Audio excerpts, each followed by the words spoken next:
HBCUs like Benedict College recognize the unique differences in our students, including the number of hours worked per week, family responsibilities, and the inherent inequity of the K-12 system they graduated from.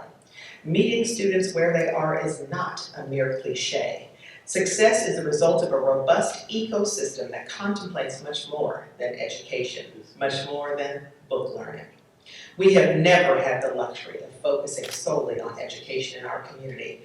Rather, based on the challenges I described earlier, our task is greater, so much greater. The students we educate are products of the communities that gave birth to them. If we are to fully support the student, we have to address the needs of the community that produced them. We have to be disruptors. We have to get in there and disrupt the cycles that create the challenges for the students to overcome. You see, a student working one or more jobs with significant caretaking responsibilities probably won't complete their degree on time. A student who graduated from a substandard K-12 system probably won't complete in 4 to 6 years because of the need for some significant academic remediation. A student who's endured multiple traumas and adverse childhood experiences may not complete in a traditional time frame. Their experiences have been anything but traditional. A student who loses a parent or gives birth to a child, particularly considering a recent Supreme Court decision, will not always persist in the short term, as they may have to stop out for a year or drop down to part-time for 3 or 4 semesters. They are unlikely to finish in 4 years.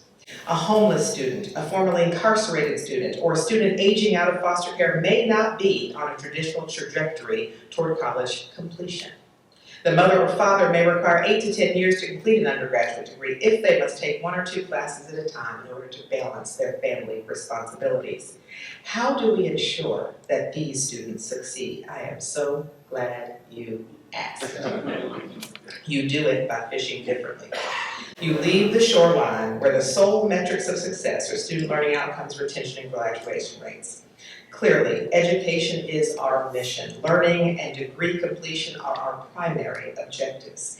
However, measuring our success solely in these traditional ways often results in narrow, myopic, scarcity thinking that limits our possibility and creates a scarcity mindset. It allows us to buy into the narrative that we are less than our predominantly white, well-resourced institutions because the number of first-time, full-time freshmen we graduate in 4 years at Howard is slightly less than at Harvard. At Benedict College, we reject that narrative. We are casting our nets into deep water where we're free to imagine a future without constraint.